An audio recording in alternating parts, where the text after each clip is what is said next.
एक साधु की कहानी। एक बार एक गांव में एक साधु रहता था जो भगवान पर बहुत विश्वास रखता था।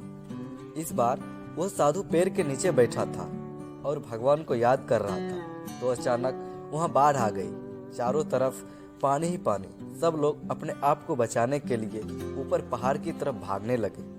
उनमें से एक आदमी देखा कि इस हालत में भी साधु जी भगवान की तपस्या कर रहे हैं। वो सोचा कि ये अपने आप को बचाने के लिए कहीं जा क्यों नहीं रहे हैं, तो उसे साधु से बोला, अरे आप कहीं जा क्यों नहीं रहे हो? आप भी मेरे साथ ऊपर पहाड़ की तरफ चलो, नहीं तो डूब जाओगे। साधु बोले, अरे हमें क्या होगा, मैं भगवान की इतनी तपस्या करता हूँ, मुझे कुछ नहीं हो सकता, मुझे भगवान अपने आप बचाएगा। धीरे धीरे पानी साधु के कमर तक आ गया। अब लोग वहां से नाव लेकर निकलने लगे तो उनमें से एक ने साधु से कहा, अरे पानी आपके तक आ गया है, आप हमारे साथ चलो। तो साधु ने कहा कि नहीं नहीं, भगवान मुझे अपने आप बचाएगा। और वह नाव वाला भी वहां से निकल गया।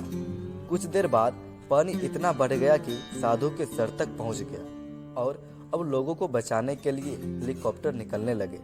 एक हेलीकॉप्टर साधु के पास आया जो कि आखिरी हेलीकॉप्टर था। साधु के पास नीचे रस्सी फेंकी और बोला, इसे पकड़ो और ऊपर आ जाओ, नहीं आप डूब जाओगे। यह आखिरी हेलीकॉप्टर है और आपके पास में दूसरा कोई रास्ता नहीं है बचने के लिए। साधु ने कहा, यह रस्सी वापस ऊपर खींच लो और अब चले जाओ। मुझे भगवान के ऊपर पूरा भरोसा है, तो मुझे बचा लेगा।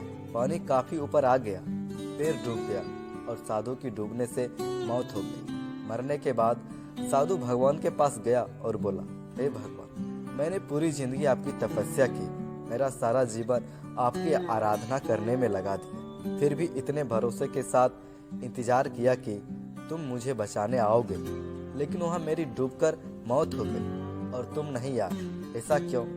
भगवान बोले, मूर्ख इंसान, एक नहीं 3 बार आया था। वो तीनों बार मैं ही था, पहला पैदल, दूसरा नाव के द्वारा और तीसरा हेलीकॉप्टर के द्वारा।